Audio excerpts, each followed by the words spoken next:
Bismillahirrahmanirrahim. Alhamdulillahi rabbil alamin. Wassalatu wassalamu ala rasulina Muhammad wa ala alihi wa ashabihi wa man tabi'ahum bi ihsan ila yawmiddin.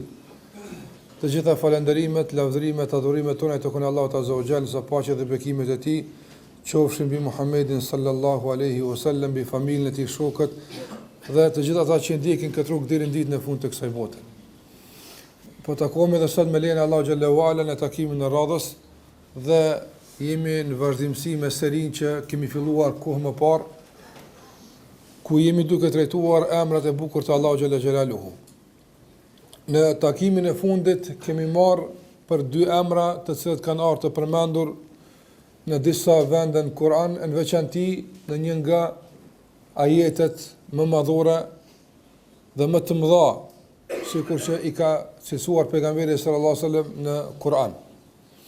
Kemi marrë për emrin Allah El Hayy dhe El Qayyum dhe kemi përmendur disa prej kuptimeve të rëndësishme që kanë të bëjnë me këta dy emra dhe normalisht edhe që ka të bëjë me ndikimin e këtyre emrave në zemrën tonë. Pasi që jemi te Ajetul Kursiya dhe jemi te emra që i përmban ky ajet madhështor, atëherë ky ajet ka filluar me dy emra El Hayy dhe El Qayyum dhe ka përfunduar me dy emra tjerë që janë me të vërtetë për emrave që ne duhet të mirëm me ta. Andaj Allah thotë wa huwa al-Aliyyu al-Azim. Nuk do të flas për emrin Allah el-Ali sot, por do të flas për emrin Allah el-Azim. E pastaj të flasim për emrin Allah xhallahu ala gjithashtu el-Ali. Emri Allah xhallahu ala el-Azim është një nga emra që është vërtetuar me Kur'an dhe me Sunet se është për emrat e Allahut azza wa jall. El-Azim vije pej një rënje në gjuhën arabe që zakonisht kuptimi i kësaj rënje ndërlidhet me madhështinë, madhërinë, pozitën e lartë e kështu me radhë. Ndërsa sa i përket përmendjes së këtij emri të Allahu xhallahu ala në Kur'an, thash nuk duhet shumë të lodhemi për ta kuptuar se ku është përmend. Edhe pse është përmend në vende të tjera në Kur'an, na mjafton ajo që është përmend në Ajetul Kursi, ku Allahu xhallahu ala ka përfunduar këtë ajet me këtë emër madhështor. Me këtë emër nga emrat e bukur të Allahut azza wa jall. Dietarët e Islam kur flasin për kuptimin e këtij emri, në raport me Allahun xhallahu xhelaluhu, padyshim se përmendin shprehje të cilat bëjnë që njeriu me të vërtetë të kupton më drejt dhe të kupton më qartë në çfarë realisht ai ka besu. Dhe El Azim, ai që është madhështori, i madhi, që të gjitha kuptimet e madhërisë dhe madhështisë janë përmbledhur në emrat e tij të bukur dhe cilësitë e tij të plota. Sheikh Sadi rahimahullah kur flet për këtë emër të Allahut azza wa jall, thot El Azim është ai që ka përmbledh të gjitha cilësitë që kanë bëjmë me madhërinë, me madhështinë, me krenarinë, me lartësinë, me ngritjen. Andaj thot për këtë edhe zemrat e dojnë dhe për këtë shpirtat e madhërojnë. Dhe nuk e ka njohur njohësit Allahu xhallahu ala me diç më të mirë dhe më të madhe se me madhërinë Allahut azza wa jall. Prandaj thot Sadi rahimullah në fund, madhëria Allahu xhallahu ala është ajo që para madhërisë së tij rënohen dhe nuk kanë kuptim madhëritë e tjera. Andaj sa njerëz përmendën dikën që është i madhërishëm, e i lartë, e i ngritur, kjo mund të jetë e gjallë derisa të përmendet madhëria Allahu xhallahu ala. Në momentin kur Allahu xhallahu ala përmendet madhëria e tij dhe përmendet madhështia e tij, atëherë padyshim se çdo madhëri që njerëzit e kanë madhruar këtë botë bëhet e pa kuptim, bëhet e pa rëndësishme, e rënuar para madhërisë së Allahut azza wa jall. Kjo është lehtë kështu të përcjellet çfarë kanë thënë dietarët, mirëpo a përjetohet kështu realisht në jetën e besimtarit që kur Allahu xhallahu të përmendet të rënon të gjitha madhëritë, të gjitha perandoritë, të gjitha madhështitë, çdo gjë që njerëzit kanë madhruar dhe kanë ngritur në kësaj bote të rënohet, të bëhet e pa kuptim, të pa rëndësishme, e pa ndikim përballë madhërisë së Allahut azza wa jall. Kur flet për madhrinë e Allahut subhanahu wa taala, atëherë dietarët përmend disa çështje më rëndësi që kanë të bëjnë me këtë emër të bukur për emrave të Allahut azza. E para është se Allahu subhanahu wa taala kur cilësohet me madhri, atëherë këtë madhri nuk e ka të dhënë nga dikush tjetër sikurse kanë të tjerët. Për shembull, një njeri, nëse dikush e madhron, dikush e ngrit, atëherë padyshim se e ka për shkak se të tjerët ja kanë dhënë këtë. Nesër ata mos më e përkra, mos më e madhru, ai bëhet askushi. Ndërsa madhria e Allahut xhallahu ala është qendrore, nuk varet nga krijesat. Sikur që e dini edhe ne e keni të njohur, nëse të gjitha krijesat apo e madhrojnë Allahun xhallahu ala, kjo nuk i ashton atij madhrinë. Dhe nëse të gjitha krijesat bëhen bashkë për mos ta madhruar Allahun xhallahu ala, kjo nuk mungon nga madhria e tij as pak. Prandaj madhria e Allahut xhallahu ala është madhri qendrore, madhri që vjen nga emrat e tij të bukur dhe cilësitë e tij të përkryera. Dhe padyshim se ata që nuk e njohin Allahun xhallahu ala me këtë madhri, se është thash cilësia e tij qendrore dhe emri i tij i bukur, dëmet e kësaj mosnjohje kanë pasaj shumë efekte negative në jetën e tyre të përditshme, në veçanti kur bie fjala për besimin në Allahun xhallahu ala. Prandaj Allahu te baraka ve taala kur flet për shkakun e përhapjes së shirkut dhe për shkakun e bashkangjitjes së dokujt në adhurim me Allahun xhallahu ala, thot wa ma qadarullaha haqqa qadri. Ata nuk e madhruan Allahun madhrim meritor, nga se është në nënçmim dhe shpërbuzje apo me a bashkangjit do ken nga krijesa që ai tjetër ortak i tij. Sot njëri për shembull, nëse pak e ndin veten pak më të ngritun, e ngrit vetëm pak më të ditur e kështu me radhë, nuk pranon që me çdo kanë të jetë në projekt caktuar. Për shembull, ti më qenë me ndonjë shkollë caktuar akademike, sikurse magjistër ose doktor, dhe thonë ta kanë organizuar një tribun ku ti ke me legjëru gjysmore, e gjysmore do të ligjëron një fëmijë i çerdhës apo. S'pranon më ula apo. Se është nënçmim, është përbuzje. Ose e kemi marr pastruesin e qendrës kulturës, edhe ai ka më kallzu pak çysh e pastron qendrën edhe ti keni temë rëndësi. A pranon më ul? Nuk pranon. Se është nënçmim, është përbuzje për nivelin akademik, për shkollën që e ke arrit apo. A do të pranon kur kush më ul me dikën që ndoshta një shkollë mund të jetë pak më i ulë saj. Edhe pse ata në shumë cilësi participojnë së bashku.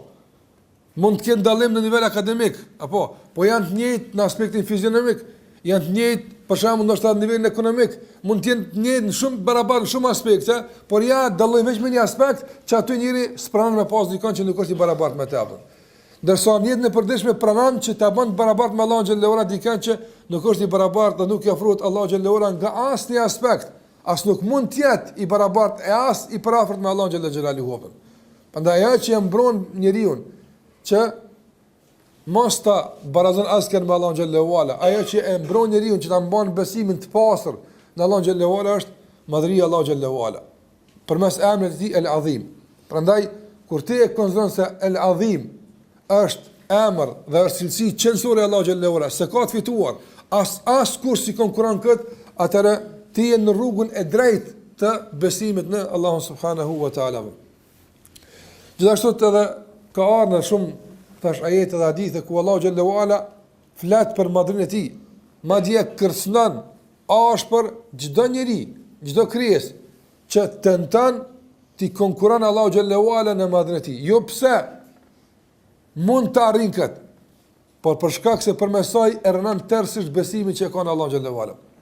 Ashtu kurse ka ardhur hadithi që e transmeton Abu Davudi dhe Ibn Majah ku ka thënë Allahu xhallahu xhelaluhu, është hadithi i pejgamberit sallallahu alajhi wasallam që ka përcjell nga Zoti i tij, hadith kutsi ku Allahu xhallahu ala thot el-kibriya'u ridai wal-'azamatu izari faman naza'ani wahidan minha 'adhabtu. Domthon kibria në kuptimin njerëzor nuk është cilësi e pëlqyer, por në kuptim me Allahu xhallahu ala, i cili nuk është ngjashëm me ta askush, e ka kuptimin e vet. Lartësia dhe madhësia është ridai. Rida është petku i sipërm që njeriu mbulohet me të. Ndërsa adhama, madhështia dhe madhëria është ridai, është izari. Izari është pjesa e poshtme që njeriu mbështet vetën e tij. Na nuk mundemi tash ta paramendojmë sikurse për neve si është. Apo për Allahu xhallahu do më na tregu se Allahu subhanahu wa taala nga gjitha anët i tëri është madhëri, madhështi, lartësi e kështu me radhë. Kush tenton të Allahu xhallahu ala që të më konkuron në ndonjërin prej këtyre, adhabtu, e dënoj. Dënimi i tij është i dhëmshëm këtë drejtim edhe në këtë botë edhe në botën tjetër, sikur do ta përmendim kur vije fjala për poshtrimin dhe nënçmimin atyre të cilët dëshiruan të jenë të madhruar dhe të ngritur në jetën e kësaj bote pa hak, duke i nxitur njerëzit që t'i adhurojnë dhe të largohen nga adhurimi i Allahut azza wa jall. Gjithashtu prej kuptimeve të madhërisë së Allahut xhallahu ala është se pasi që ai qen ka madhështori, Allahu xhallahu ala është më i madhi, Allahu xhallahu ala është më i lartë dhe tërë kjo është lidhje censure e tij, atëherë nga kuptimet e drejta të këtij emri në raport me Allahun xhallahu ala është se askush nga krijesat nuk merren asgjë nga ajo që i jepet dhe i dhurohet Allahu xhallahu ala në këtë drejtim.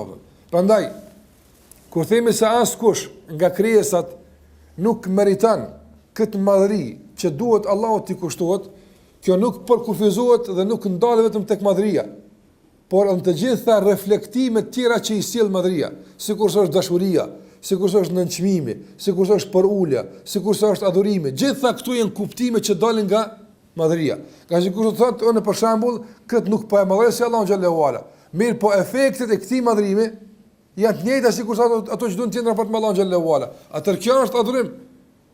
Nga se dikush për shembull, sikurse kemi mësuar tek adhurimi. Çfarë i thot dikush e bën halal? Çfarë i thot dikush e bën haram? Çfarë i thot dikush duaja e duan? Çfarë i thot dikush urrëje e urrën? Kjo është adhurim, edhe pse ai thot unë kam rab këto. Ai mund t'i thot në kuptimin terminologjik rab, mi pa ai është Zoti i tij. Qase prej ti e merr pushtetin, prej ti e merr legitimitetin e gjërave, prej ti e merr dashurinë, prej ti e merr urrëtin, që ky është Zoti. Andaj sikurse ka ardhur edhe në rast e njohur me pejgamberin sallallahu alajhi wasallam kur një grua ka ardhur dhe ka recituar një poezi afër pejgamberit sallallahu alajhi wasallam, ndërsa sa ka thënë se ajo çfarë don ti bëhet e jo çfarë doin caktimet. Atëherë ka thënë pejgamberi sallallahu alajhi wasallam, jo ka një tjetër se kjo është një poezi që më vonë kanë thurr, por në kohën e pejgamberit ka njëri ka thënë atë që ti e don zbukurohet dhe ngritet, ndërsa atë që ti e nënçmon përulet dhe nënçmohet. Ka thënë pejgamberi sallallahu alajhi wasallam, hada rabbul alamin, kjo Zoti i gjithësisë jo unë, atë që Allah e ka lavdruar që e ngritet. Andaj nuk është vetëm madhërimi i kufizuar vetëm në shkronjat e tij. Nuk e madhëri dikën sikur se Allah dhe merr fund, por duhet shikuar në efektet anësore të këtij madhërimi se mos vallë dikush ka marr hise nga këto efekte, e që pastaj e kanë rrezikuar dhe e kanë cënuar rënd atë që duhet t'ia kushtojë vetëm Allahut subhanahu wa taala. Prandaj besimtarët e madhrojnë Allahun xhallahu ala me zemrat e tyre, e madhrojnë Allahun xhallahu ala me gjuhët e tyre, e madhrojnë Allahun azza me veprat e tyre, me gjymtyrët e tyre. Dhe kjo përfshirje e kësaj qenie njerëzore në madhrimin e Allahut xhallahu ala me tërë çka ka dhe duke u përfshirë këtu edhe efektet e tjera të këtij madhrimi, sikurse është dashuria, porulja, nënçmimi, adhurimi, e kështu me radhë, të gjitha këto janë të posaçme për Allahun xhallahu xhelalu. Nuk guxohet të japet askujt asgjë nga gjitha këto që i përmend pas Allahut te baraka ve taala. Dhe kjo është një kuptim i drejtë i emrit të Allahut El-Azim. Ndërsa për realitetin e këtij madhrimi dhe mbi çka ndërtohet ky madhrim, dhe Allahu azza wa xal dietarët kanë përmendur 3 shkallë të rëndësishme mbi të cilat ndërtohet madhrimi ndaj Allahut azza wa xal. Mbi të cilat ndërtohet madhrimi ndaj Allahut subhanahu wa taala. Madje ka përmendur edhe Imam Harawiu rahimahullah në librin e tij Manazil as-Sairin, që ka komentuar pastaj Ibn Qayyim rahimahullah në librin e tij Madarij as-Salikin. I përmend Harawiu 3 pozita të madhrimit të Allahut azza wa xal, e të cilat pastaj ka komentuar Ibn Qayyim rahimahullah që duhet i kuptojmë drejt për ditë pastaj përmes tyre ta madhrojmë Allahun subhanahu wa taala. Pozita e parë ose shkalla e parë e madhrimit të Allahu xhalla xhelalu është që sikur se përmend en la taj'ala dunahu sababan, që mos të konsiderosh, mos të marrësh asnjë shkak që shpihet tek Allahu pas Allahut. Asgjë nuk mund me çut tek Allahu xhalla pas Allahut. Askush nuk mund me lidh me Allahun pas Allahut. Andaj kur njerëzit për shembull kurzojnë nganjëherë se ky njeri ose ky vend ose kjo më ngrit tek Allahu, më rrit tek Allahu xhalla xhelalu, pa pas në mendje tyne se Allahu xhalla wala është ai që këtij sebepi jep funksionalitetin e duhur për të lidhur me Allahun xhalla wala, kjo konsiderohet një shkelje e këtij adhurimi ndaj Allahut subhanahu wa taala. Prandaj edhe fjalët e njerëzve janë sebeb, ajo që duhet na shton adhurimin ndaj Allahut xhalla wala, madhrimi ndaj tij janë fjalët e Allahut azza xhall. Gjithashtu zbërthimi këtyre fjalëve me komente, me tefsire që vijnë nga ulemave, po edhe këto. Mirë, po gjithmonë duke pas parasysh se ndodh vetëm atë kur Allahu don. Nuk ka asnjë fjalë kërkujt në botë, e cila do të thotë mund të jetë aq e fuqishme që të godit në zemrën tonë për të ngritë tek Allahu xhalla wala dhe për të madhruar Allahun te bareku teala. Prandaj ai që na shpihet tek Allahu është Allahu. Ai i cili bën që sebepet që na i përdorim për të na shpihet tek Allahu është Allahu. Ai i cili na mëson rrugën për tek Allahu është Allahu. Kjo është pjesë e madhrimit të Allahu subhanahu wa taala. Qase është edhe normal nën tjetër është nënçmuese. Apo që dikush shumë më i ulët me të udhëzuar të dikush që shumë më i ngritur. Askush nuk e din rrugën për tek Allahu xhalla wala pas Allahu subhanahu wa taala. Prandaj dhe Allahu te baraka taala ka dërguar pejgamber që njerëzve t'u mësojnë rrugën drejt Allahut azza xhall.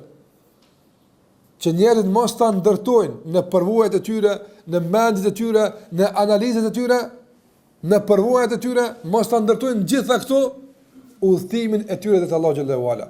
Prandaj ai njeriu i cili tenton të arrijë tek Allahu xhallahu ala, jo përmes Allahut, jo përmes mësimeve të Allahut xhallahu ala, ajo vetëm që ka bëu shkeljen kuptim të asaj që mund quhet bidat ose kundërshtim me sunetin e pejgamberit, pa ai para kësaj nuk e ka madhnuar Allahu xhallahu ala madhrim të vërtet. Nga se gjitha këto që Allahu xhallahu ala na i ka zbritur Kur'an dhe Sunet janë adhurime që përshtaten me udhëtimin e njeriu dhe të madhrisë Allahu xhallahu ala.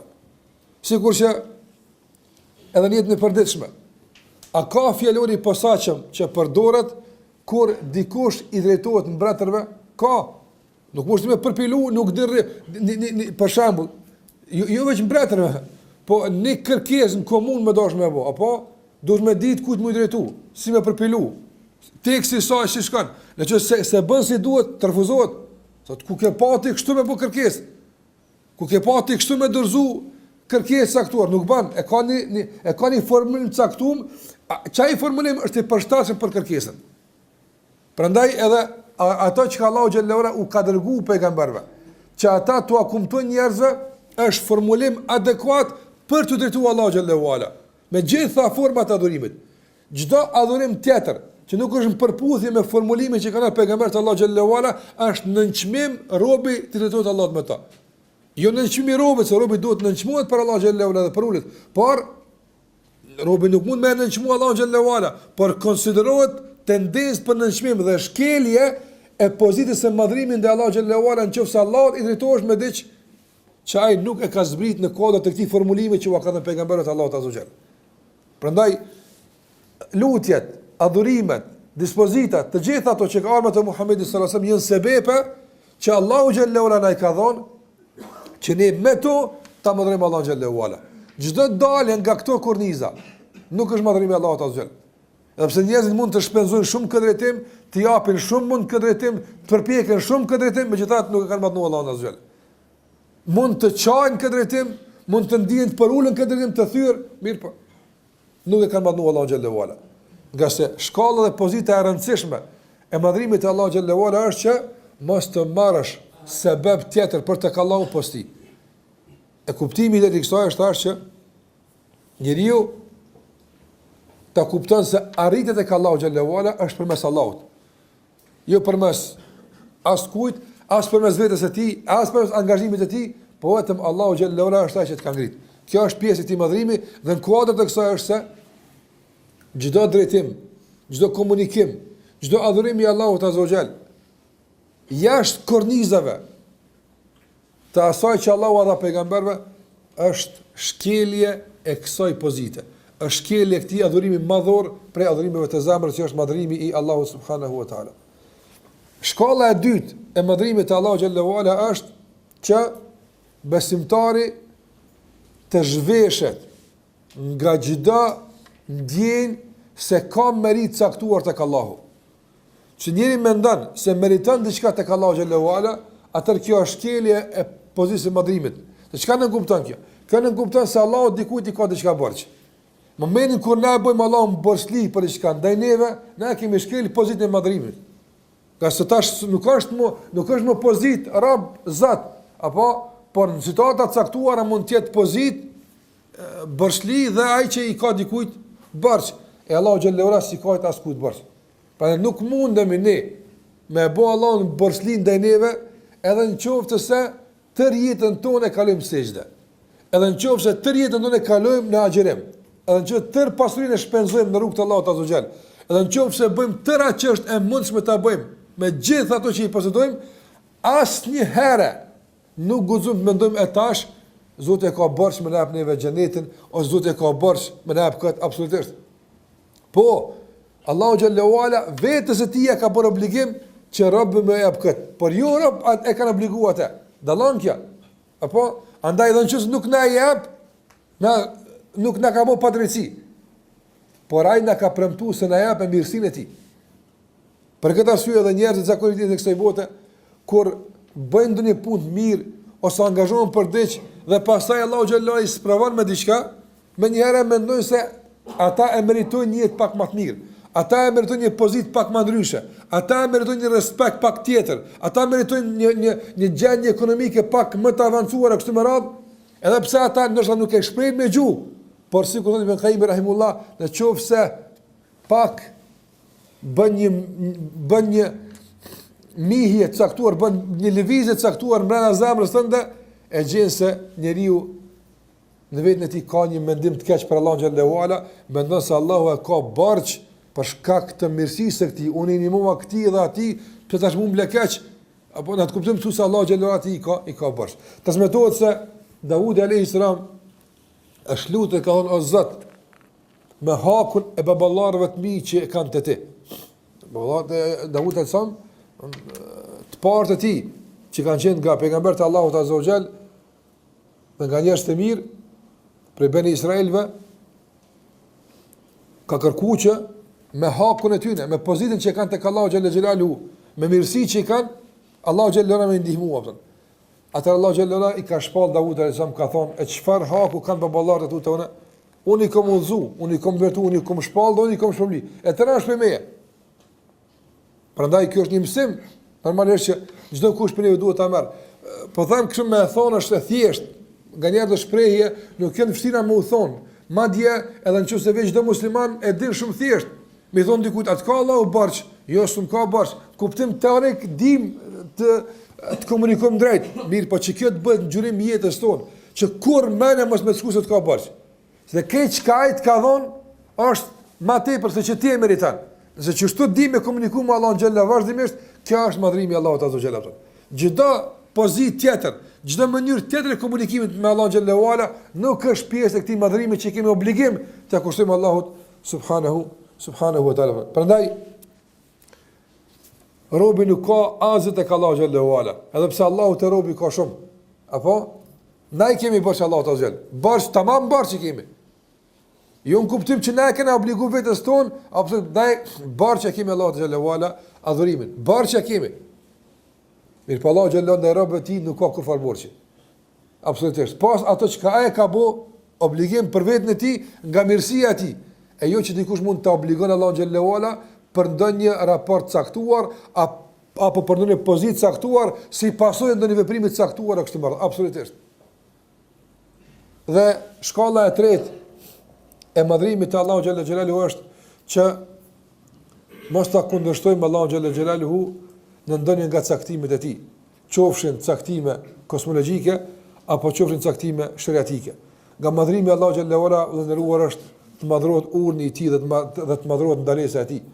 Çdo tendencë për të ikë nga përfillja e urnit, çdo tendencë për ta minimizuar rrezikun e ndalesës nuk është reflektim pozitiv i madhrimit të Allah xhallahu ala.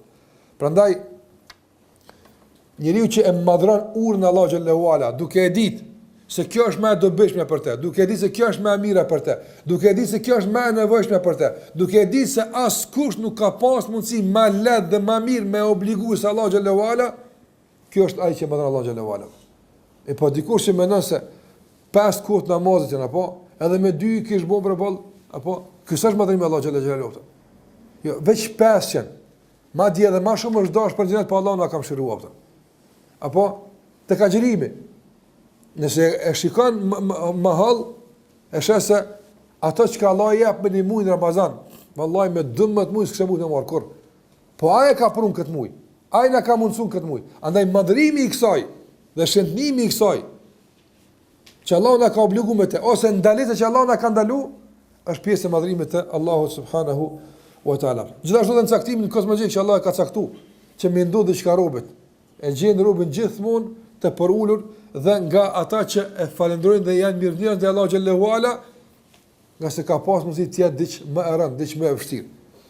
Sikur që ka thënë pejgamberi sallallahu alajhi wasallam, ajaban li amri al-mu'min, është për çudi çështja e muslimanit apo, nga se në çdo situatë ai bën hajër. Në çdo situatë është ai që fiton. Nëse godet ndonjë mirësi, Allahun e falenderon dhe kjo është dobi për të. Dhe nëse godet ndonjë fatkeqësi, bën sabër dhe kjo është hajër për të. E kjo nuk ndodh me askën pas me besimtarin. Shikoj si ka thënë pejgamberi sa kjo nuk ndodh me askën pas me besimtarin. I gjon njerëz për shembull disponim, i gjon njerëz ta kuptojnë se mirë, a ka njëri që për shembull fiton parë të mëdha, fiton 10.000, 20.000, 100.000, 1.000 euro, edhe thot kur ti fiton të parë, thot çam gjet kështu, pse bashmu me fituan, pse si fitoj kështu, ai do të dikush. Ja s'ndodh. Bene thot, është dash, për i mati këtë me marrë mua, për i mati, edhe kur ti vjen begatia, me nësi evanu me ka qenë, kjo mati është dash të respektohet. Mirë po, a e gjonë dikën tjetër, pas besmon që kur jenë fatkecia, apo, thot, alhamdulillah, nga se di dikën që pak ma keq i ka kona, edhe, mos t'i prisit absolutisht në asë situatë, mendimi mirë për Allah xhalla xhelaluhu. Se ajo, kjo që e ka godit, është një pjesë e asaj që robi e meriton atë. Veç një pjesë e asaj që robi e meriton. Ky komunikim me Allahun xhallahu ta ndëruar, wallahi nuk mund të bëhet, nëse nuk bëhet mbi pozitën e madhrimit të Allahut xhallahu ala. E respektit të madh që robi ka ndaj Allahut xhallahu ala. Shikojnë këtë botë. Po ekziston edhe respekti në këtë botë ndaj njerëzve. Ti respekton më të vjetrin, e respekton më të dikshmin. A është respekt? A është respekt ndaj atij që mendon se respekton dhe e nderon? Kur ai për shembull të privon nga diç, thot ti nuk guxon apo këtë punë. Nuk guxon. Dhe këtë nuk e bën nga pozicioni i padrejtisë dhe imponimit dhe dhunës, po nga pozicioni i dijes që e ka për ty, ti nuk po din. A është respekt ndaj tij, më thonë që unë e di më mirë? Unë di që nuk duhet më lalë të. Për shembull mjeku thot nuk bën më ngër këtë ushqim. Të privan nga një mirësi që thjesht tjetër nuk janë të privon, kjo është sprovë. A respekt ndaj vendimit të mjekut, a respekt ndaj pozitës ti, ndaj dijes ti, më thon çka dyn kjo ne do më vazhdu, nuk ka respekt. Prandaj Allahu xhallahu ala kur të ka dërguar sprovë caktuar, ai e din më mirë pse ti ta ka dërguar. S'ka asgjë rastisht që shkova atje, mos shkova atje, mos rakon këto që ndodh kjo. Nuk subhanallahu, kjo nuk është madhrim me Allahu xhallahu ala. Që s'ka mundësi me ndodh rastisht, pa sebeb, pa caktim diç për Allahu xhallahu ala. Prandaj edhe besimi në kader është pjesë e madhrimit të Allahu xhallahu ala. Sa më tepër zvoglohet madhrimi ndaj Allahu xhallahu ala, paksohet edhe mundësia e kuptimit të kaderit. Madhrimi ndaj Allahu xhallahu ala mëson çeta, do të thotë madhrimi ndaj Allahu xhallahu ala mëson që ta kuptojmë edhe kaderin drejt, dhe na mëson që ti kuptojmë drejt porosi që vjen nga Allahu subhanahu wa taala. Prandaj këto janë shkallët që besimtari përmes tyre e adhuron Allahun xhalla xhelaluhu. Në anën tjetër, vëllezëruar, ajo që dua të them për pjesën e fundit të kësaj ligjërate është se na po flasim për një të vërtetë që duhet të instalohet në zemrën e çdo kujt prej neve. Ajo është madhërimi i Allahu xhallahu ala. Me gjitha këto kuptime që i përmendëm dhe me gjitha këto pozita, apo pozita e parë, e dytë, e tretë, gjitha këto janë merita që nuk i takon askujt pas Allahut azza xal. Gjitha këto janë të vërteta që nuk i kushtojnë askujt pas Allahut azza xal. Mirë, çdo e vërtet, çdo realitet i ka dëshmitarët e vet që dëshmojnë se është kështu. Cilët janë dëshmitarët e Allahut azza xal? Se aja është i vetmi që meriton të madhërohet me këto që i përmendën deri më tani. Allah nuk ka nevojë për dëshmitar. Mirë po ka vendosur dëshmitar që njerëzit përmes tyre ta shtojnë madhërimin e Allah xhallahu ala. Në kuptimin e drejtë që jemi duke folur për të, që ta madhrojnë zemrat, mos të ketë në zemrën tonë askush më i madh se Allah xhallahu. Mos ketë në zemrën askush më i lartë se Allah xhallahu ala. Ta madhrojmë me vërtet me zemrat tona, me gjuhën tona. Sikur se i takon një robi ta bën përballë Zotit të tij. Dëshmitarët e Allahu xhallahu ala janë të shpërndar anë kënd botës tonë, aso që e shohim, aso që nuk e shohim. Mirë po, Ibn Qayyim rahimullah i ka përmend disa prej këtyre dëshmitarëve se çu duhet njëri me kuptu këtë çështje. Dëshmitari i parë, nga se këta dëshmitarë na sillen ditë për ditë, çdo ditë iki para vete. Prandaj, a i konsultojmë na këta dëshmitar për të ashtu bindjen tonë madhrimin e Allah xhallahu ala? Kjo është ajo që duhet ta kuptojmë vazhdimisht. Sikur se kemi përmendur edhe nganjëherë në punën e meditimit për, sikur se përmendim, meditimi rreth asaj që na rrethon. Shikoj për njëra ishte natyra në ngjyrë tjetër, për një robot tjetër. A të bën përshtypje këndëshimi ngjyrave, as bën përshtypje, apo lëndën në gjurmë zemrën tonë, apo përmirëson pa cilësitë në adhurimet, apo nuk po përmirëson, apo na këtë po e kuptojmë se ç'është normale, po normale është se dimën këta është normale se pranverës, e nuk ka normal. Nuk ka normale është të ndodh kjo. Por Allahu xhallahu ala është ai që e bën atë. Prandaj edhe në jetën tonë kemi shumë dëshmitar, shumë gjëra që na sillen përreth neve, trokasin zemrën tonë vazhdimisht, po njëri fatkeqësisht për shkak se nuk e kupton mesazhin, nuk u aqil derdhën. Dhe nuk përfiton për tyne. Prandaj, sa ka Allahu dëshmitar që vazhdimisht dëshmojnë, çdo ditë, çdo çast, çdo moment dëshmojnë se Allah është el-Azim. Allah është më madhori, Allah është më madhështori. Allahu xhallahu ala është ai që duhet ta madhrojmë me zemrat tona, mos të ketë në zemrën tonë askush më pas saj. Dhe përderisa është kështu, ta madhrojmë edhe ligjin e tij, dhe shariatin e tij, dhe urdhën e tij, ta madhrojmë ndalesën e tij, duke e madhruar Allahu xhallahu. Prandaj nga njëre ne bëjmë krahasime mes namazit tonë dhe namazit të parëve tonë. Si kanë madhruar ata namazin? Apo sa ka pas tek ata pozit namazi? Nëse tek ne ndoshta nuk e ka këtë pozicion. Ku është dallimi? Në madhrimin e urdhit, i cili ka ardhur si pasojë e madhrimit të urdhëruesit. E ke madhru urdhëruesin, ja ke madhru urdhrin. E ke madhru ndaluesin, apo ja ke madhru ndalesën. Sa më tepër e madhron urdhëruesin, aq më tepër për ty është madhore urdhni i tij. Sa më tepër e madhron ndaluesin, aq më tepër e madhron ndalesën e tij. Kjo rregull. Nëse Allah ka bëu haram diçka, në çfarë lloj pozite? Dhe ne nuk kemi të kujdesëm për bësoj, ky pa kujdes s'ka ardhur veç për shkak të këtij mëkati. Po buron nga mungesa e madhërisë ndaj atij që ta ka ndaluar. Ka se vallahi me qenë e gjallë, madhëria e Allahut xhallahu gjithmonë zemrën tonë, apo një nga me kruhet e vërtet na duket se këtë botë na ka rënë mbi kokë ato. Se njëri po ndoshta një gjunasa apo çfarë do pi gjunave të caktuar apo. Edhe dhe se Allah haram e ka bë, dhe si bën kjo punë shumë përshtypje, hajri inshallah e ka përcjell me thirrsinë më të madhe ato. Sa që zemra ti është e mbushur me madhërinë e Allahut xhallahu ala, nuk e paramendon e meron këtë punë, pamundshme është. Jo pse ai është më i fuqishëm në kuptimin e muskujve ose në kuptimin e epshit, jo në këtë aspekt, por për shkak se zemra ti është e mbushur me madhërinë e Allahut xhallahu ala. E për ta mbushur këtë zemrë madhërinë e Allahut xhallahu ala, thash, ka dëshmitar të shumë që dëshmojnë se Allahu xhallahu duhet madhrohet. Krahas dijes që kemi, edhe dëshmia duhet. Andaj cilën dëshmitar të Allahu xhallahu që dëshmojnë gjithmonë çdo ditë se Allahu xhallahu ala duhet madhrohet. Dëshmitari i parë, sikur se pranë Ibn Qayyim rahimullah, dunjaja që na rrethon. Shikoj Allahu xhallahu ala sikur se e ka kriju këtë dunjë subhanallahu. Për njerëzit, kjo botë është e tëra. Sa është e rëndësishme kjo botë për njerin? Apo sa është vendimtare dhe etike një çështje e thjeshtë në këtë botë që është njëri pa të smunit atë. Për shembull, uji që është në këtë botë. Sa është përqindja e ujit përballë begative të tjera të Allahut azza xal? Nuk mundem me mend që nuk dim sa ka begati në këtë dunjë. Por mundem nëse 100 begati, atëherë themi që 1% i caktuar e kësaj begatie bën pjesë në totalin e begative që Allahu na i ka dhënë. Ti veç një me ta hek, nuk mund të jetuar. Në anën tjetër, sa është kjo botë e pavlerë, e parëndësishme, komplet tek Allahu xhalla xhelaluhu. Sa që ka në hadith, nuk vlen as sa një krah i mizave. Nësa për neve, 1/100 e saj është vendimtare për me jetuar. Andaj shikoj dallimin me saj dhe asaj, a nuk të është të madhrimin dhe Allah xhallahu ala.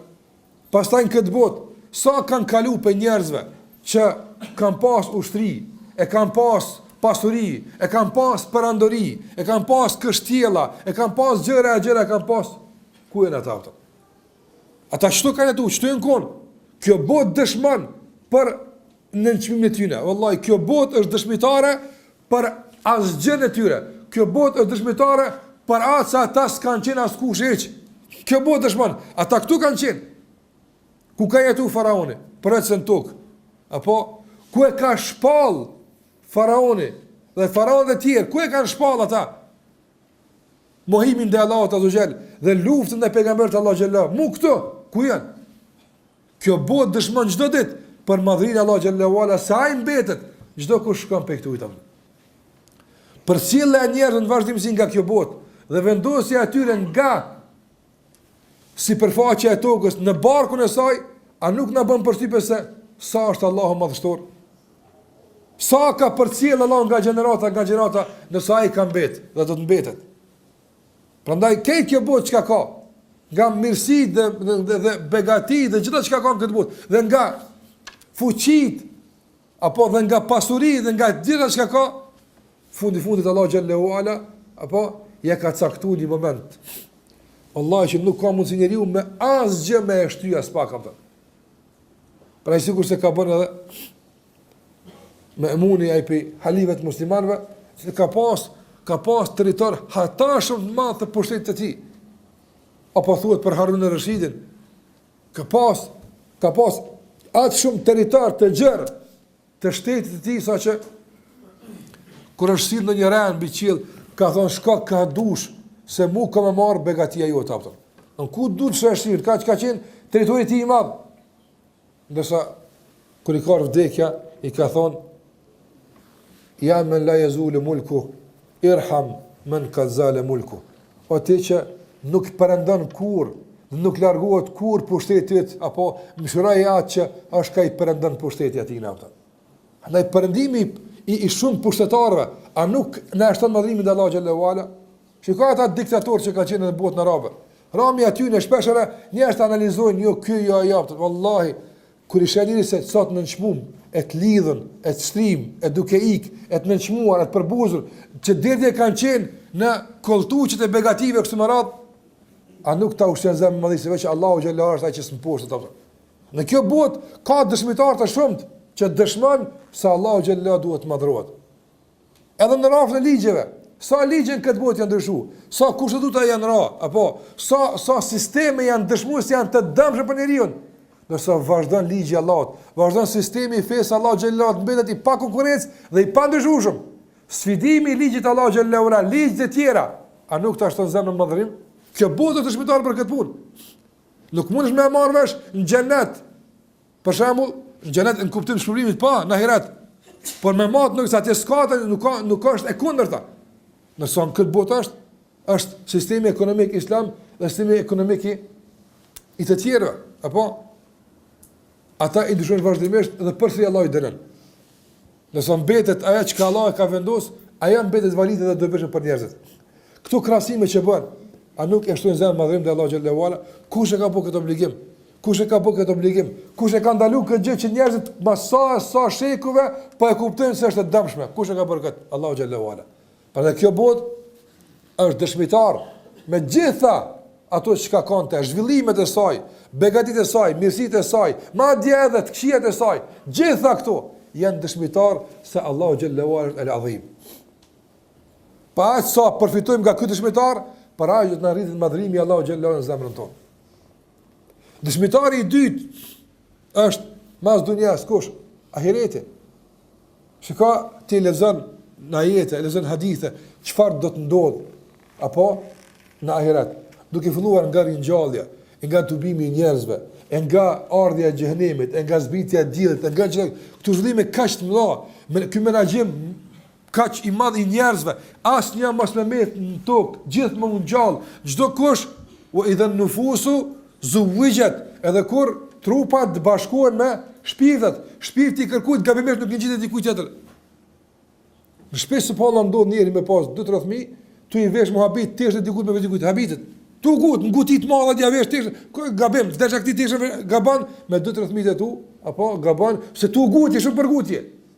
Ndërsa kiameti është kalamhil basar, apo sikur se çelëshëm shënsyt, edhe i vesh Allahu xhallahu teton me nefsit e vet kur zgabon apo. Nefsi ti që kjo apo. Asta kjo madhëria, subhanallah, sa vepra njerëz kanë, sa është bagazhi i veprat njerëz në këtë botë, si spërzien, gjë kush del me punët e tij apo. As këti nuk i shkojnë punët e këtij, e as këti nuk i shkon e keqja e këtij. Absolutisht, çdo kush me të mirë dhe me të keqet e vet apo. Sikur se thot Allah xhallahu ala, do të për ditën e gjykimit la yakhafu dhulman wala hadma. La yakhafu dhulman wala hadma. Dhe kemi të mosot, s'ka dhulm, as ka hadm. S'ka dhulm, nuk ka dhulm që punët e këqija dikujt me të dhon ty. Kto hekë pe bez, kjo s'ndodh. Wala hadma, nuk ndodh punën tonë të mirë me an dikujt tjetër apo. Kjo s'ndodh. Garancë për miliarda njerëz, sa zhvillimet, sa gjërat, subhanallahu, sa krijesat e Allahut azza xal, ditë e gjykimit asnjëherë nuk ka tendencë që me bënë koalicion krijesat jomul qiyama, edhe që ti rebelion Allahut azza xal. Nëse pranojmë gjykimin tën, a mundum se me bë? Wallahi nuk mundam. Mundën njerëz këtë botë, apo bën kallabllak, e rënojnë gjykatën e Hakës, se pranojmë na. A ka në këtë dunjë njerëz që i ka gjykuar gjykata e Hakës dhe i ka thirrë edhe popullit se ka lënë me shku? Po sa se japëm, hajde më rënë mësh. Apo jemul qiyama miliardë më bua plan, më thonë, na se pranojmë këtë gjë që zot. Na zëram na gjykuti me tauhid. Na zëram na gjykuti për namaz. Na nuk pranojmë me na vepse se na fal, pranojmë. A ka mundësi që më ndodh? Jo, vallahi nuk ka mundësi apo. Dhe kjo fuqi apo kjo madhëri që Allahu xhallahu ala shfaq me jemul qiyama, a nuk është dëshmitari i vazhdueshëm që duhet na ushqen zemrat tona me madhërimin e Allahu xhallahu ala. Pastaj shikoj dëshmitarin e ahiretit që është atje, dëshmitari i zjarrit.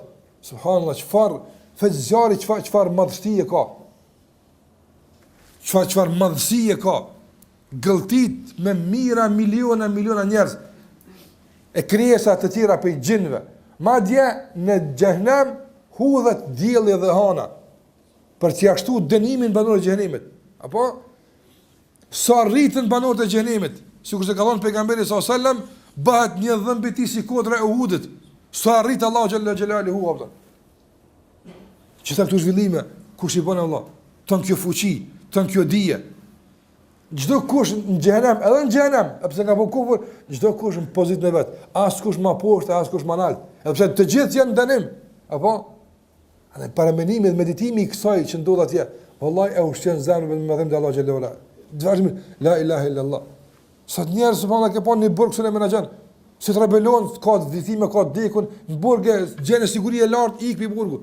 Apo, nëse Allah bën xhenemin burg për mizuar, për kufart, asë nësë në ikë, asë nësë në delë heq, asë një heq. Ma si s'kanë ku me shku. Andaj meditimin e të saj, është pa dyshim një dëshmitar që e ushqen zemrën tonë me madhërim dhe Allah xhallahu ala. Pa në dash leximi e jetëve, të shumta që kanë bëjmë me këtë tim, e ushqen zemrën e besimtarit me madhërim dhe Allah xhallahu ala. Në nën tjetër gjithashtu dëshmitari i ahiretit është xheneti, ku sheh besimtari se çfarë ka përgatitur Allahu xhallahu ala. Wallahi as i përgatit nuk mund me bëu dikush që nuk është i madhruar. Sot njerëzit për shembull, një kuzhinier që përgatit një ushqim pak më të mirë, apo i japin një respekt më të posaçëm atë. Edhe pse ai s'ka dije diçka tjetër, megjithatë, ky është kuzhinieri i Hiltonit. Ky është kuzhinieri i Sheratonit, aty në hoteleve të njohura, apo ky është kuzhinier që e marrën këtij kryetari i gjellën atë. E ulin njerëz për para atë. Gjelltori marrën bukë me hongër. Po hampi durët i filoni atë. Njerëz e respektojnë edhe i japin pozitën e kësaj mëdha. Ose në një arkitekt i cili e ka arkitektunë një urë pa shtylla, ose një shtëpi të madhe, një pallat pa kështu, apo çysh ka mujt, ku të shohin njerëz, a që kjo është aja, do subhanallah, e shese me sy dën me madhru me dur, me allon, ndërsa lexo çka ka bëu Allahu në xhenet atë. Edhe kjo veç është shpjegim me gjërat kësaj dunje me ta parafru, ka se smuesh kur me ditë çka ka aty atë. Kur veç kur të futemi atje, e lutem Allah na bën nga manorët e tij. Veç kur të hish në xhenet e shese çfarë bukurie atë. Para mendoni vend që Allah i thot ditë për ditë zbukurau. A nuk është i bukur kur e ka kriju? Wallahi po shumë është i bukur. Po çdo ditë i thot tazayeni, zbukurau. Zbukurau hala zbukurau. E urdhën Allahu xhallahu ala urdhën kozmologjik që s'ka kthim urdhni i tij në këtë rast, zbukurau, ndreqo. Çdo ditë. Prandaj mediton bukurinë e banorëve të xhenetit, sikur se i ka përshuar pejgamberi sallallahu alajhi wasallam, burrat edhe gratë. Kush jo jap këtë bukuri, kush jap këtë lumturi, kush jo jap këtë gëzim? A nuk është kjo e tëra burim dëshmitar i gjallë për ta madhruar Allahu xhalla xhelaluhu?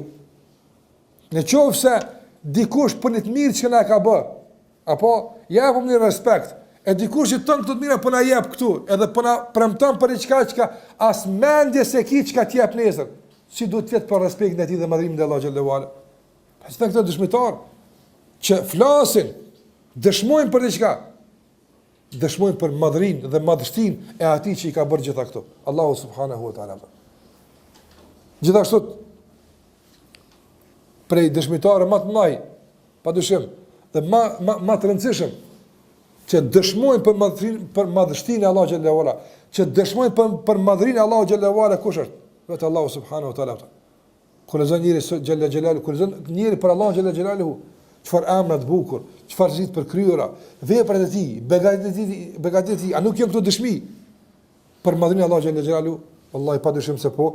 Prandaj kush mund të jetë më i madh se Allahu xhallahu ala, më i dijshëm se Allahu xhallahu ala, më i fuqishëm se Allahu xhallahu ala, më i mëshirshëm se Allahu xhallahu xhelalu, më i urtë se Allahu xhallahu ala, askush atë. Andaj përgjigja jote në gjitha këto se askush pas Allahut, askush pas Allahut, askush pas Allahut, bën që në çdo përgjigje që thu dhe mohon se askush nuk është më i dijshëm se ai, është një ushqim për zemrën tënde për ta madhruar më tepër. Sa të pyet kush është më i fuqishëm se Allahu? Askush. Allah është më i madh. Kjo nuk është përgjigje gojore vetëm, apo po është një përgjigje që formon një ushqim që futet në zemrën tënde, e ushqen këtë zemrën për ta madhnuar Allahun xhallahu xhelalu. Kush është më i drejtë se Allahu? Askush vallahi, është më i drejti. Edhe pse s'ta ka jap këta, po apo më i drejti është. Edhe pse s'ka ndëru këtë, është më i drejti. Edhe pse s'u ka përgjigj që sa ndo, po është më i drejti. Asnjëherë nuk cënon drejtësia e tij, pavarësisht çka më duhet mua dhe ty jot. Kjo përgjigje kështu gojore, apo dal pini zemra, e cila padyshim banor kryesor e ka madhrimin te Allahu xhallahu xhelalu. Prandaj njohja Allahu xhallahu xhelalu është ajo që e ushqen zemrën tonë madhrimin te Allahu xhallahu xhelalu.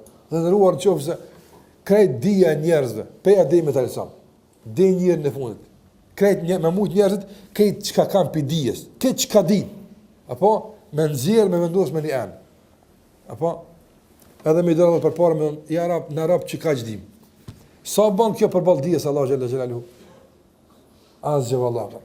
Pa nuk ban për shtypi kjo? A nuk është tonë kjo dashurinë ndaj tij dhe madhrimin te Allah xhallahu ala? Së del një njeri i cili për shembull në mënyrë pak më të çuditshme e bën zgjidhjen në probleme të caktuar matematikore ose ku di çfarë dhe njerëzit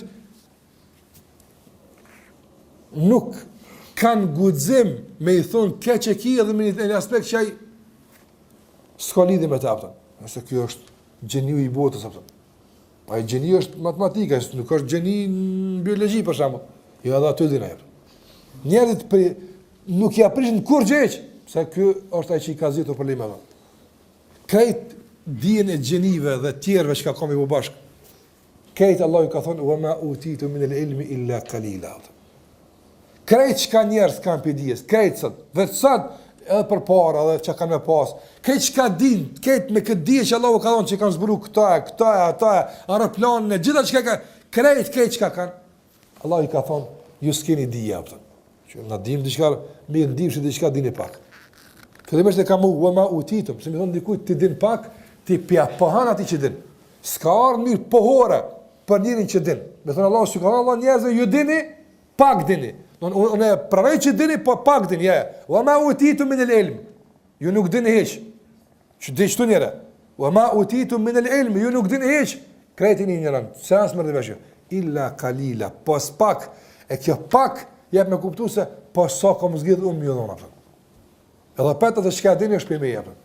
Andaj kur njëri ka këtë parasysh, shet çka s'di njëri, i shet do formula subhana çysh e kanë zgjidh këtë formulë, e shet në pajisje, e se kjo është paku I të pakut ato.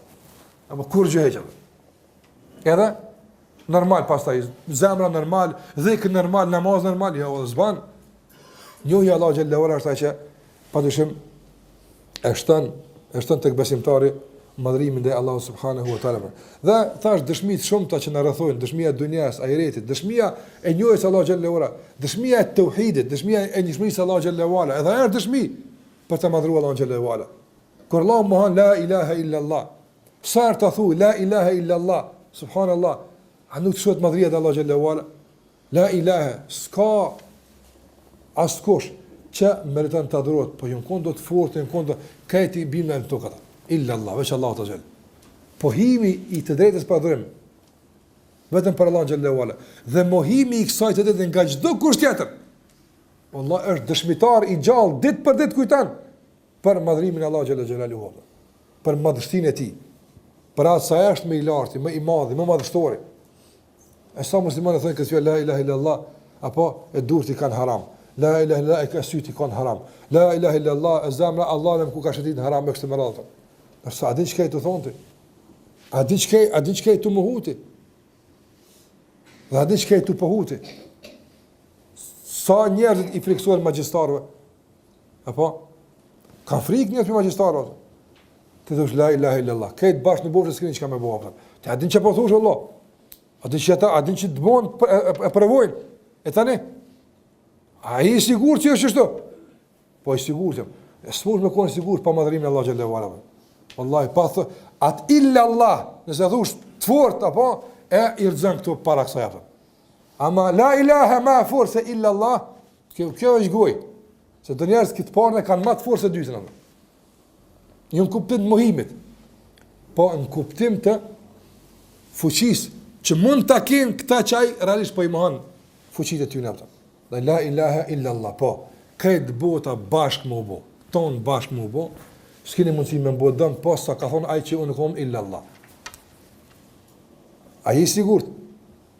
Po I sigurt, Prej ka vjen kjo siguria, prej ka vjen kjo qëtësi, nga madhërimi Allah xhallahu ala. Ka se di sa është Allah I madh, e di sa është Allah I madh, pa e sigur se thash, vallaj, shahmu, dëshmitar shumë nga jeta e kësaj bote, edhe njëtë në kësaj bote, për shembull.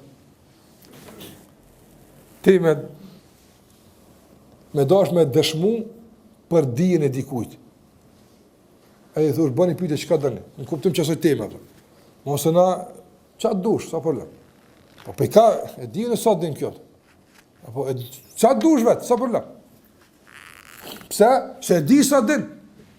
Po flasim kodit asoj që dinaj. Për shembull, një libër saktum, ku dush vet. Sa problem. Ti për vetën tonë siguran, e ke mësuar një land, e ke mësuar mirë, e ke mësuar. S'ka shkruaj që nuk e din. Edhe ku dush vet. Ose në vest mes në fund fillim ku dush vet, sa problem. Jo. Ai që është I sigur kur thosh edhe I thosh shejatin vetë sa problem. Ku dush prekni? Se illa Allah. Illa Allah është më I madh. Ai sigurt. Ai sigurt që illa, po ai çfarë është? Ajo çfarë ai sendran? Po te çfarë? Kur thosh la ilaha illa Allah. Dhe tauhidi është dëshmitar I madh. Dëshmitari e dini se din me kon për ty edhe kundër te japta. Dhe Allahu na ruaj që këta dëshmitar që Allahu xhallahu ala I ka shpërndar për rreth nesh për të na e ushqyer zemrën me madhrim dhe Allahu xhallahu ala, Allahu na ruaj që të shndron dëshmitar kundër neve. Para më fjala la ilaha illa huwa dëshmitar kundër dikujt. Ti thëshë nuk kesh bash illa Allah. Aja illa se kesh të shtitin e fort, që ka illa sa edhe në gjuhën arabe edhe kanë formulimi I fjalëve e ka goditën e vet atë. Sikurse e ka përmendur Allahu xhallahu ala për shembull atij që I zërohet gjoksi me iman, edhe shembull atij që I ngushtohet gjoksi me kufër, apo ai që I ngushtohet ka'annama yas'adu fi as-sama. Shvet kur të lexoj shprehjen e kupton që diçka ose s'po marrë çka, po diçka shtir ka. Sa gjuha arabe është e tilla me të shtida, a ka të shtit në gjuhë shqipe? S'ka të shtit në gjuhë shqipe. Sa që të shtitin për mi me bo, sa është të rënësën, të mund me gjeste me bo, ama në arabisht, hiq pa gjeste, s'ki në ujë më shtrëngu heq, apo veç me artikulim në shpesë me gudu se diçka është, diçka e fort është, andë yas'adu fi as-sama, a I ngushtohet tu sikur se ai që ngritet ka qielli. Që shqipsoj ngritet ka qielli. S'do të shkojmë piknik ajo. Nëse yas'adu fi as-sama arabisht, sikur se një që ngushtohet të shkon në qiell. Çfarë është një ngushtë që ka kufër në gjakti. Se arabisht është ajo gjuhë që Allah ka zgjidh, apo me shkruajt e saj të jap kuptime shumë të tapta. Andaj edhe këtu illa Allah, që kjo illa, kjo të shtit illa, sa e fort është illa Allah. Ja sa është illa Allah. Të njerëz nëse s'ia qet la ilaha illa Allah, pa të shtit me pa illa të fort, I bjen nuk meriton askush të adhurohet illa Allah, ka Allahu, ka na ban, ka Allahu s'ban. Ila është ka, ndrejtim dikujt. Ja, qëtja, fëtësaje, illa Allah. E kur illa Allah, veç kur situr illa Allah, diçka e fort për bëvakia. Andaj une me të shtit, apo me këmgullje dëshmaj, se as kush nuk mërë në të dhurët pasë Allah xhallahu ala. Me këtë kuptimet e fjallës e adurimit, dhe madhërimit, dhe ngritjes, dhe përullës e kështë më radhë, që I takuen vetëm Allah xhallahu ala. A kjo dëshmitar, gjuha jote dëshman çdo ditë. Mirë po a kthehet kjo dëshmi në zemrën tonë për ta ushqyer me madhrim të Allah xhallahu ala, kjo është ajo që duhet ne ta mësojmë nga emri Allah xhallahu ala el-azim atë. Pra këta janë dëshmitarët e Allah xhallahu ala në tokë, dëshmitarët e Allah xhallahu ala në qiell, dëshmitarët e Allah xhallahu ala në ahiret, dëshmitarët e Allah xhallahu kudo qofshin ata të shpërndar, të gjithë dëshmojnë një zëri se Allah është el-azim. Ai është madhështori, ai është madhori, ai është më I lartë më ngritur, ai është I vetmi që meriton të adurohet atë. Prandaj këto janë disa prej pikave që kanë të bëjnë me këtë emër të Allahu xhallahu ala dhe me kuptimin e drejtë të këtij emri dhe ndikimit të tij në jetën tonë të përditshme. Ka edhe disa pika më rëndësishme që kanë të bëjnë me këtë temë, por ne po japim fund këto kësaj ligjërate. Allahu i shpëlbojë për mëndjen e sallallahu ala Muhammed wa ala alihi wa sahbihi sallam taslimen kathira.